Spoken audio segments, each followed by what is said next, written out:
True life is not fellowship, it's discipleship. It's not living, it's life. It's not religion, it's kingdom.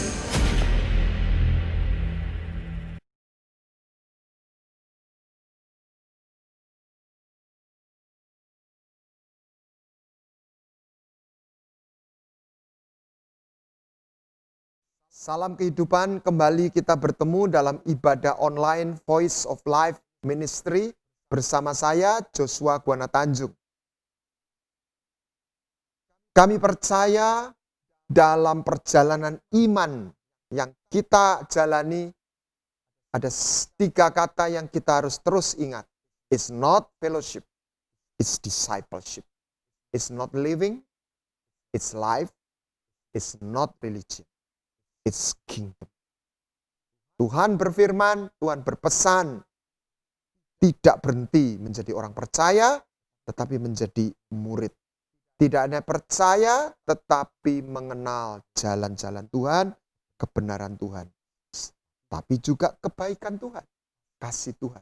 Sebab kasih dan kebenaran seperti 2 sisi mata uang yang menjadi satu. Kita tidak bisa memisahkan. Karena keduanya menjadi satu, menyatu, membawa kita untuk mengenal Tuhan. Sebab Tuhan kita ini juga kasih, tapi Dia juga benar dan adil. Bahkan kudus. Di situ kita harus belajar mengenal, mengalami kasih-Nya, tapi juga mengenal kebenarannya. Kebenaran yang memerdekakan. Di situ kita memiliki apa yang disebut dalam Hosea pasal 4 ayat 6, memiliki pengenalan akan Tuhan. Seorang imam, seorang penyembah, dia dipanggil untuk memiliki pengenalan akan Tuhan. Baik, sore ini saya akan membagikan tentang 7 kebaikan dan karakteristik kebaikan Tuhan yang kita perlu kenal dan perlu pahami. Sehingga dalam hidup itu, ini kita belajar mempercayai penyertaan kebaikan janjinya. Jadi itu menguatkan hati kita. Tapi sebelumnya saya ajak kita berdoa. Mari kita berdoa. Bapa, kami datang kepadamu, kiranya rahmat anugerah-Mu menyertai kami semua. Kami bersyukur kami boleh memanggil Engkau Aba. Dan melalui itu kami tahu ada sebuah jaminan yang Kau sediakan buat kami semua. Tuhan, di dalam nama Tuhan Yesus, biarlah firman-Mu diberitakan. Amin. Saya mengajak kita membuka dalam Mazmur 103. Mazmur dari Daud. Tolong ditayangkan. Ayat yang pertama, pujilah Tuhan hai jiwaku. Pujilah namanya yang kudus hai segenap batinku. Pujilah Tuhan hai jiwaku, dan jangan lupakan segala kebaikannya. Dia yang mengampuni segala kesalahanmu, Dia yang menyembuhkan segala penyakitmu. Dia yang menebus hidupmu dari lubang kubur, Dia yang memahkota engkau dengan kasih setia dan rahmat. Dia yang memuaskan hasratmu dengan kebaikan, dan membuat sehingga masa mudamu menjadi baru seperti pada burung Raja Wali. Ada 7 poin yang kita perlu melihat kebaikan janji Tuhan di dalam hidup ini. Yang pertama, jangan lupakan kebaikan. Kita harus tahu Dia Tuhan yang baik. Dia Tuhan yang baik. Kalau orang ketemu orang baik, apa dalam pikiran kita? Ketika kita mengalami kesulitan, paling tidak kita memberanikan diri untuk minta tolong kepada Dia. Dan dalam perjalanan ini, kita harus terus mengingat-ingat kebaikannya. Saya pernah dalam waktu malam saya sedang menulis buku, tiba-tiba Roh Kudus mengajak saya masuk dalam hadiratnya. Saya ditunjukkan sebuah flashback. Bagaimana hidup saya di tengah-tengah kesulitan, terjepit, saya berteriak kepada Tuhan. Dan Tuhan menolong. Beberapa titik, beberapa waktu Tuhan tunjukkan dalam penglihatan itu. Saya menjadi dikuatkan, sungguh Engkau Tuhan yang menolong saya. Bahkan Mazmur Daud Itu satu lirik yang terus diulang-ulang. Sebab Tuhan itu baik. Bahwasanya untuk selama-lamanya kasih setianya. Yang pertama, kita bukan ketemu dewa yang jahat. Kita bukan ketemu dewa yang memperbudak kita. Kita ketemu Tuhan yang berkata, aku Bapamu. Oleh sebab itu, milikilah hati seorang anak. Jangan datang setiap kali seperti budak. Walaupun kita juga sadar kita ini gembel asalnya, kita ini budak. Tapi di satu sisi kita belajar untuk percaya. Kita ini bukan budak.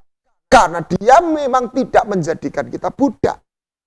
Dia menjadikan anak itu yang dialami anak bungsu. Ternyata anak sulung juga punya employee mentality. Aku udah kerja, udah begini, begitu. Kok nggak dikasih satu anak kambing? Anak itu tidak wajib berjasa. Ini sebuah hubungan yang beda. Dan dia baik kepada anak-anaknya.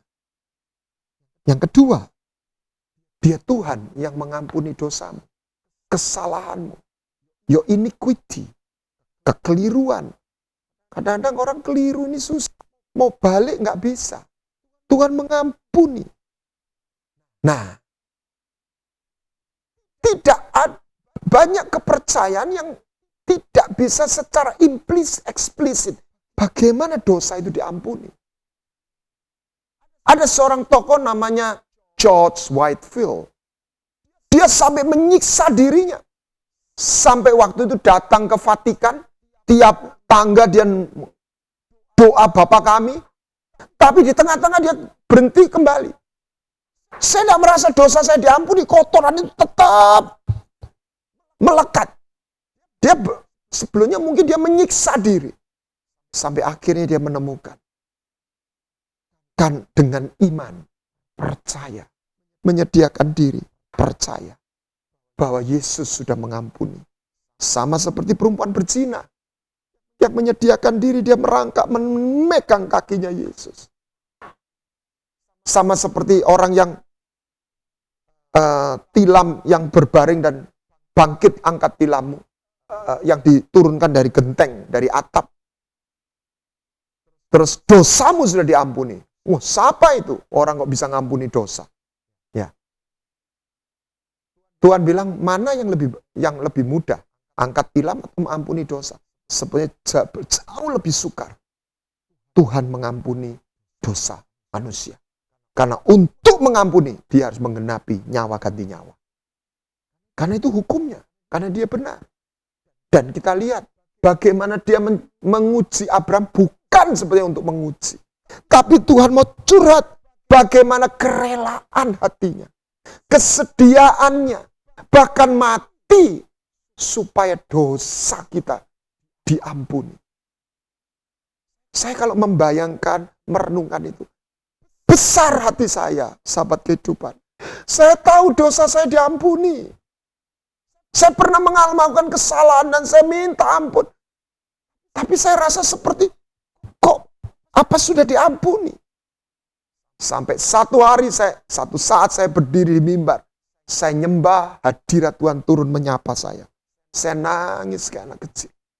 Saya bisa merasakan apa yang dirasakan Petrus. Dia sudah menyangkal Tuhan 3 kali. Dia nggak punya muka seperti anak yang bungsu. Seperti yang tadi sudah pernah saya bagikan. That is grace. That's grace. Tuhan mau kita percaya. Dia Tuhan yang mengampuni dosa.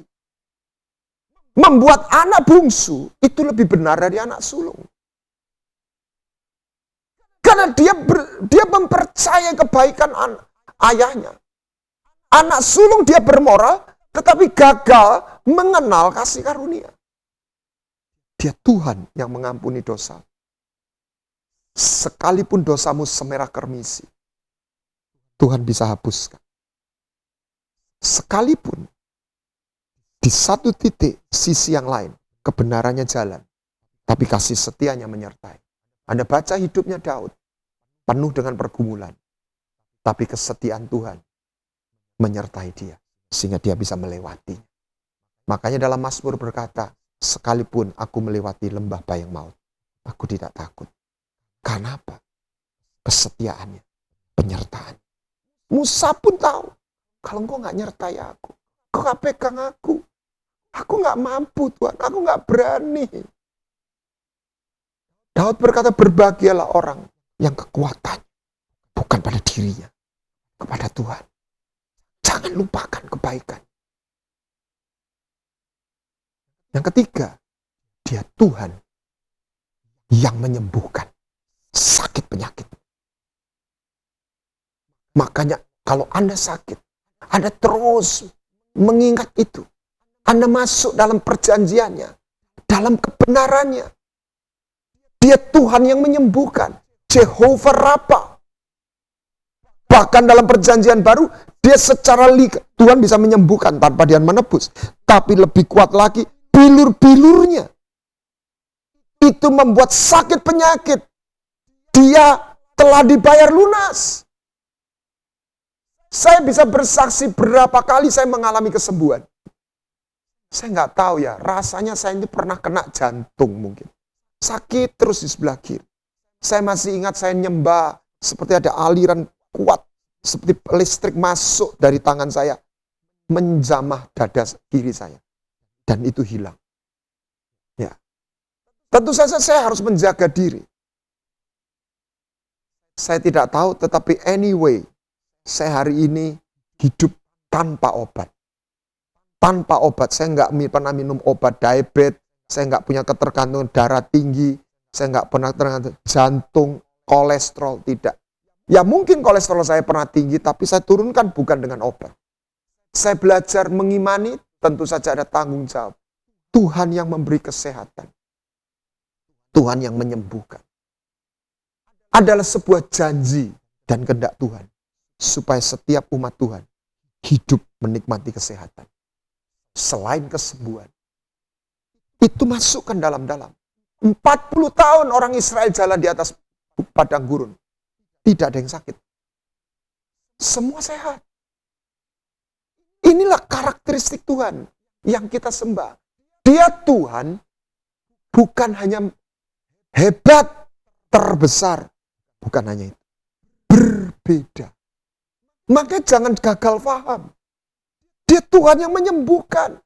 Bahkan orang dalam kepercayaan lain tahu kalau ada KKR kesembuhan. Datang. Namanya Yesus.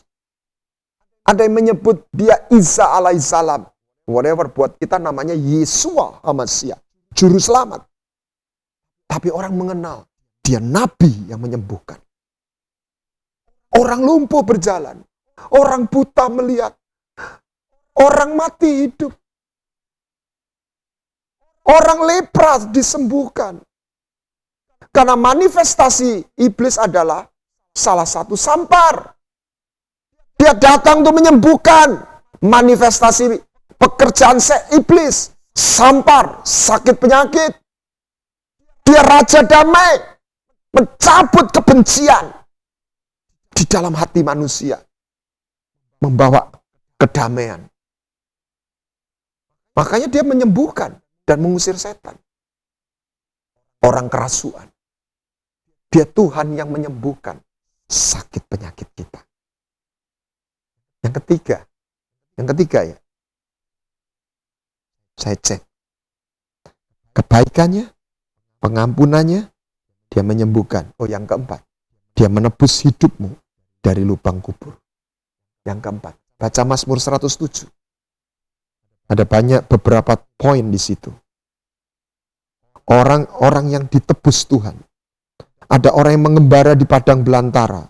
Ayat yang keempat. Mereka tersesat, mereka haus dan lapar. Saya tafsirkan. Ini orang-orang yang punya nasib jelek. Apa itu dari keturunan orang tuanya? Mungkin kalau dihitung dalam perhitungan perbintangan apa? Udah nasibnya jelek. Secara nasib lahirnya juga jelek. Secara orang tua jelek. Dan dia hidup. Istilahnya orang bohoki. Nggak ada hoki. Dikatakan orang seperti inilah. Yesus datang untuk menebus. Supaya yang mbok hoki ini jadi punya hoki. Punya keberuntungan. Dan dia akan bersyukur. Sebab dibukakannya lah pintu sorga. Sehingga sorga dengan anugerahnya itu turun. Lalu ada orang-orang yang memberontak kepada Tuhan. Memang jahat dan melakukan kejahatan. Kena batunya. Tapi dia bertobat. Berseru-serulah dia kepada Tuhan dalam kesesakan. Tuhan menebus. Makanya kadang-kadang orang bisa marah kepada Paulus. Bukan kadang-kadang. Orang bisa marah kepada orang. Loh, ini dia pernah berbuat jahat. Ini dia pernah bunuh orang. Kok sekarang memberitakan Injil? Itulah penebusan. Kadang-kadang membuat orang nggak bisa terima. Tapi itulah yang dilakukan Tuhan. Bagaimana seorang mantan pelacur? Orang berzina. Dia diberi anugerah untuk melihat Tuhan pertama kali dia bangkit. Seorang wanita lagi. Dia menebus kita. Saya boleh bersaksi hidup saya. Saya bisa merasakan dalam pikiran saya, dalam hati saya. Sesuatu yang gelap. Sepertinya future I don't know. Wherever I must go. Tapi waktu saya dijamah Tuhan. Seperti ada sebuah terang itu hadir dalam hidup saya. Kalau Anda tahu foto-foto saya sebelum saya bertobat, ekspresi saya, wajah saya berubah. Saya ditebus dari lubang kubur, dari alam maut, dan di dunia orang mati. Bukan hanya ketika kita meninggal, ketika kita hidup. Ada pepatah Chinese proverb. Bumi bisa dilawan. Langit nggak bisa dilawan. Langit itu ada dua. Sorga, langit dalam arti kuasa maut. Orang yang dikejar kuasa maut tanpa Tuhan, dia nggak bisa lari. Itu namanya kutuk. Dia mau lari kemana dikejar. Seperti rudal, seperti drone, dia kejar terus. Sepertinya putar-putar, nyampenya di situ juga. Dia bingung harus bagaimana. Nah ini yang dikatakan dalam Mazmur 107. Ini orang-orang yang nasibnya, karena nasibnya jelek. Lalu orang yang berdosa. Lalu yang ketiga, ada orang yang, yang berikutnya, orang yang mengarungi laut dengan kapal, 23, ayat 23. Tiba-tiba ada badai, ada kekuatan maut yang mengejar dia. Yang harus ingat, Tuhan Yesus di kapal, tiba-tiba ada angin badai, itu kuasa maut yang hendak membunuh mereka sekapal itu. Yesus dan murid-muridnya melalui badai. Di situ Tuhan memakai otoritasnya. Diam, tenang. Sahabat kehidupan, dia menebus kita dari kuasa maut yang mengejar. Cek dalam hidup kita. Apakah Anda bisa merasakan ada sesuatu yang mengejar Anda? Kalau itu ada, datang. Karena Tuhan Elohim yang kita sembah adalah Tuhan yang menebus kita. Dari lubang kubur, dari dunia orang mati. Dari kuasa maut, pedang kelaparan sampar. Dalam kepercayaan lain, itu yang disebut karma, orang harus bayar. Bayar pakai apa? Nyawa. Yesus datang. Bukan Anda yang harus bayar. Dia membayarkan. Supaya kita diluputkan. Itulah Tuhan. Orang yang ditebus dari apa? Perbuatan orang jahat. Sehingga dia sakit. Saya menemui beberapa orang yang kena cancer. Kenapa? Pahit. Ada anak yang kecewa dengan ayahnya. Pahit sama orang tuanya. Ada orang yang pahit sama saudaranya. Ada orang yang pahit dengan atasannya. Ada orang yang pahit dengan anaknya. Apalagi zaman sekarang, di mana manusia mencintai diri sendiri. Saya khawatir ada begitu banyak pengkhianatan-pengkhianatan yang membuat orang begitu baik. Aku sudah baik, aku yang nolong dia. Jangankan dia ingat, dia bukan cuma tidak ingat, dia mengkhianati saya. Dia yang membuat hidup saya sengsara. Kita kembali ke Mazmur 103. Dia menebus hidupmu dari lubang kubur. Yang kelima, dia memahkotai engkau dengan kasih setia dan rahmat. Tuhan ingatkan dan membuat kita tertantang. Lihat rumput di padang. Salomo dalam kemarahannya tidak memakai pakaian seelok. Saya nggak hafal, mohon maaf. Artinya begini, rumput aja tak kasih hiasan, ada bunganya. Wah, saya baca ini, saya besar hati saya. Hidupmu bukan cuma punya baju, punya pakaian, bisa makan. Dia Tuhan yang suka mendandani kita. Karena dia seorang Bapa. Dia Raja yang begitu baik. Hidupmu akan dipenuhi dengan kasih setia dan rahmat. Dia menyediakan hal itu buat kita. Maka Tuhan berkata, Tuhan tuh suka mintalah, carilah, ketoklah. Ada ayat yang mengatakan, kenapa kamu gak nerima? Karena kamu gak minta. Kita jangan jual mahal. Ya jangan minta kayak orang maksa, seperti istilahnya seperti bermusuhan. Tapi mintalah dengan hati seorang anak. Saya belajar menerapkan itu. Saya kalau minta, saya nggak mau, selalu dasarnya saya seorang anak dulu. Istilahnya kita, ayolah Pak, kasih dong Pak. Aku mau Pak. Milikilah hati seorang anak. Berapapun usia Anda. Dia memahkotai kita dengan kasih setia dan rahmat. Daud tahu ketika dia menari-nari seperti orang gila. Dia bermazmur menyembah Tuhan. Istrinya anak raja, anaknya Saul. Pulang, kamu enggak tahu malu. Kamu itu raja. Masa kelakuanmu begitu di depan rakyat? Jaga image dong. Daud tidak. Maaf. Daud bilang, sorry. Saya tahu siapa saya. Saya hanya anak di padang penggembalaan. Ayah, kalau saya bisa bahasakan, ini tidak ada persis begitu. Papaku aja lupa sama aku. Dan kalau aku jadi raja, itu bukan aku. Tuhan yang mengangkat aku. Siapakah aku ini? Tuhan, jadi biji matamu. Dengan apakah ku balas Tuhan selain puji dan sembah Kau? Daud ngerti siapa dia. Makanya Mazmur ini berkata, pujilah Tuhan. Bless the Lord, oh my soul, and all that is within me. Bless His holy name. Dia Tuhan yang baik. Dia memahkotai kita dengan kasih setia dan rahmat. Dia bukan hanya kita hanya hidup. Dia akan membawa kita dalam sebuah journey. Makna, cinta.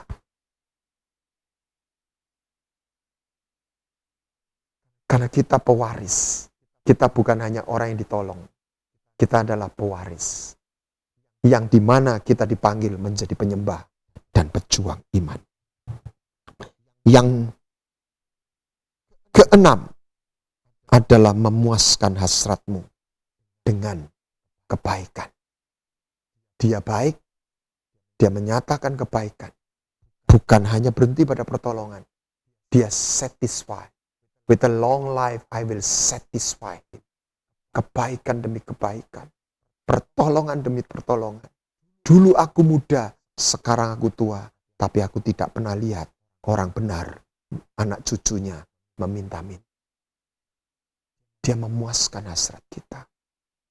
Dia Tuhan yang ajaib. Dia Tuhan yang berbeda. Yang Tuhan minta dari hidup kita. Milikilah hati seorang Kenapa Israel gagal?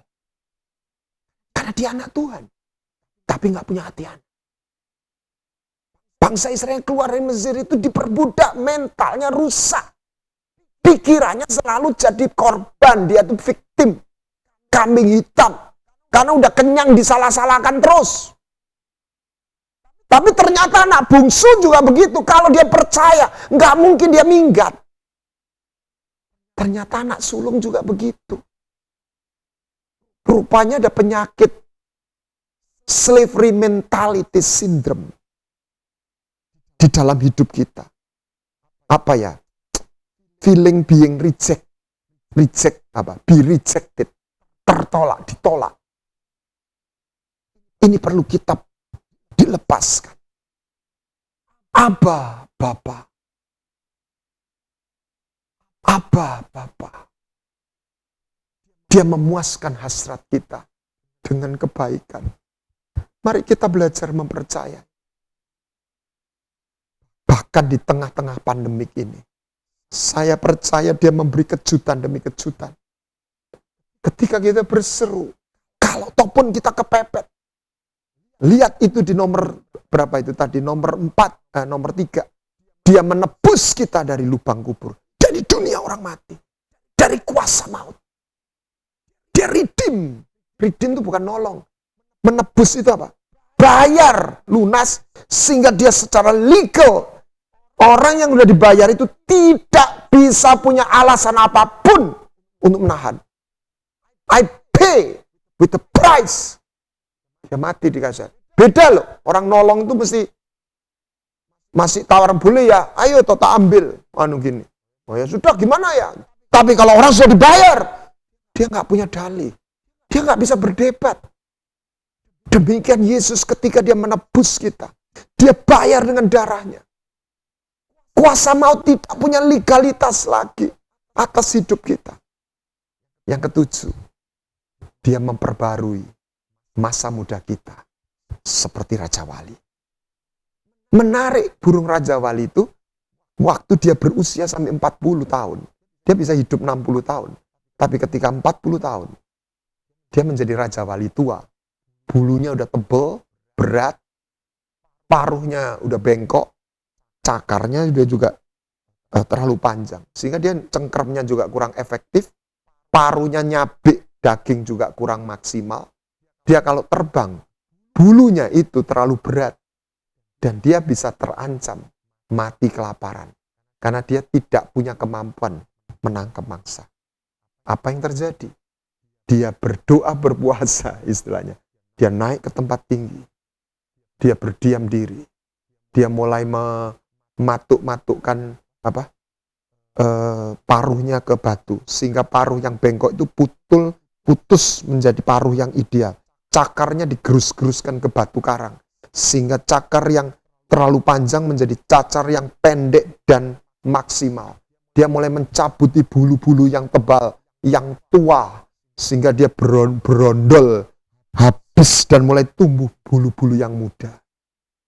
Kira-kira 150 hari. Wah, saya nggak bisa bayangkan itu. 6 bulan. Hampir 6 bulan. Setengah tahun dia nggak makan, nggak minum, dia berdiam diri. Tapi setelah itu tumbuh, dia melanjutkan hidupnya menjadi Raja Wali muda untuk 20 tahun ke depan. Kaleb umur 85. Dia tunggu janji Tuhan 45 tahun yang lalu. Dia tetap setia dan Tuhan buat dia anugerahkan kekuatannya, kesehatannya prima. Tapi yang luar biasa di usia 85, kesempatan itu datang. Kesempatan itu tiba. Berikan Hebron kepadaku. Saya bisa membayangkan. Tidak ditulis, tapi pakai otak kanan. Otak kanan ya. Imajinasi. Dia perang merebut Hebron. Tidak mungkin engkong sudah glunak-glunuk, nunak-nunuk bisa perang. Umurnya 85. Tampilannya tetap seperti orang yang masih kuat. Dan dia mampu berperang dan merebut Hebron. Itu dataran yang punya mata air. Itu kalau properti dia daerah tanah yang mahal, bukan yang murah. Gak mudah, itu mahal. Dan waktu dia ngambil, saya tidak tahu umur Kaleb berapa, tapi mulai umur 85 sampai dia meninggal, dia punya sebuah kegiatan, sebuah gairah mengolah Hebron itu menjadi sebuah properti yang luar biasa. Tanahnya subur, dia bikin rumah di situ, mungkin bikin kebun atau apa. Ya, tidak diceritakan, tetapi dia tidak hanya menunggu kapan saya mati. Tapi ada satu mimpi, ada satu ladang yang dia kerjakan dengan penuh gairah. Ada sebuah warisan. Saya percaya dan saya minta benar sama Tuhan. Di usia saya yang sudah gak muda lagi. Tapi saya percaya sebuah supranatural yang boleh bekerja di dalam hidup kita. Sehingga kita gak perlu jadi orang tua. Dalam arti jiwa kita tua. Mungkin tubuh Anda tua. Tetapi ketika jiwamu tua, tubuh kita juga tidak harus menjadi orang tua. Alkitab mengisahkan Kaleb seperti itu. Oleh kemurahan Tuhan, hari ini saya masih bisa jogging. Saya masih bisa berolahraga. Normal seperti 10-20 tahun yang lalu. Tidak berat, tapi saya jalani secara rutin. Dan sepertinya saya tidak merasakan satu penurunan yang terlalu berarti. Saya cerita ini bukan untuk kemuliaan saya. Karena saya tidak lakukan satu olahraga yang prestasi. Tapi saya katakan, saya merasakan satu kesehatan, satu kekuatan di dalam hidup saya. Dalam tubuh saya, yang saya betul-betul saya terima sebagai anugerah. Bukan untuk sekedar tubuh berarti, untuk saya pakai, untuk menyelesaikan apa yang harus diselesaikan. Selama pandemi Tuhan berikan gambaran-gambaran demi visi. Biarlah kita bergairah karena kita menyembah. Tiap orang punya Allahnya sendiri. Tapi Elohim yang kita sembah, itu Elohim yang berbeda. Tuhan yang berbeda. Dan jangan sia-siakan kasih setianya. Ketika Anda berjalan dengan dia, itu akan membuat Anda berbeda dengan orang lain. Bukan karena kita punya Tuhan yang ajaib dan berbeda.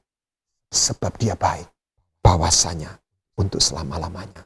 Kasih setianya. Kuatkan dan teguhkan hatimu. Ketika kita harus melewati masa pandemi ini. Tuhan menyertai kita. Amin. Mari kita berdoa. Bapa, firman-Mu ya dan amin. Kami percaya. Kami percayakan hidupmu, hidup kami. Di bawah kakimu. Di atas janjimu. Bapa, kami memanggil namamu. Kiranya Engkau hadir menyapa kami. Menguatkan kami. Meneguhkan kami. Menyembuhkan kami, menebus kami jikalau kami di dalam keterpurukan dan kesesakan.